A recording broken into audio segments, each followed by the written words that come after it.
M6 diffuse son nouveau jeu estival, La Route des Coffres dès ce lundi 10 juillet. Son animateur, Stéphane Rothenberg nous révèle si les participants dorment dans le camping-car qui les accompagne le long de l'aventure. Qui va remporter jusqu'à 100 000 € à la fin de l'été. Dès ce lundi 10 juillet, les téléspectateurs pourront découvrir La Route des Coffres, un nouveau jeu diffusé sur M6 à 18h35 présenté par Stéphane Rothenberg. Le principe de cette création originale produite par Studio 89, 3 binômes sillonnent la France au volant de leur camping-car, avec des défis d'adresse et des énigmes liées à la région dans laquelle ils sont. Pour corser le tout, un nouveau duo peut entrer dans l'aventure chaque jour et récupérer les clés du véhicule avec sa cagnotte qui grossit au fil des épreuves remportées. Le jeu fonctionne avec la mécanique du champion, tant que les candidats gagnent, il restera, compte David Warren. Stéphane Rothenberg à propos des candidats dans les camping-cars, quand le tournage était long, ils s'y reposaient.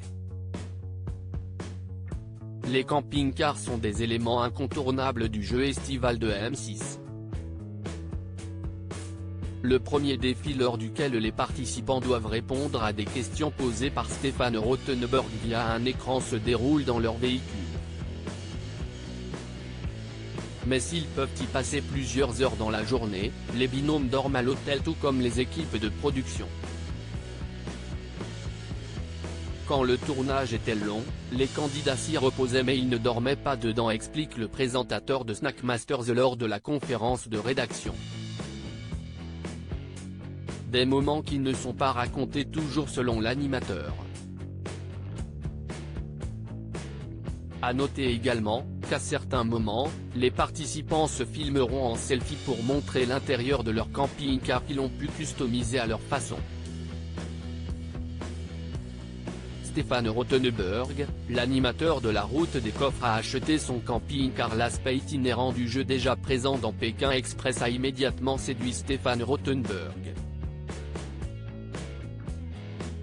Ça crée une énergie chez les gens qui la font. Ce n'est pas pareil de rentrer chez soi le soir et de revenir le lendemain matin.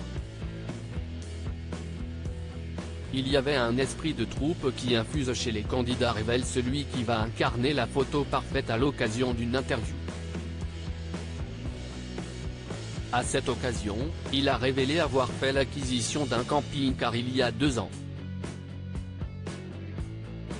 Je n'ai pas encore beaucoup bourlingué avec.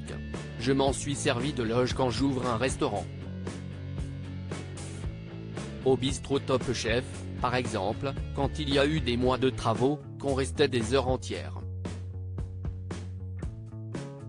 J'ai tellement adoré ça que je me suis dit qu'il fallait que je trouve le temps de partir avec.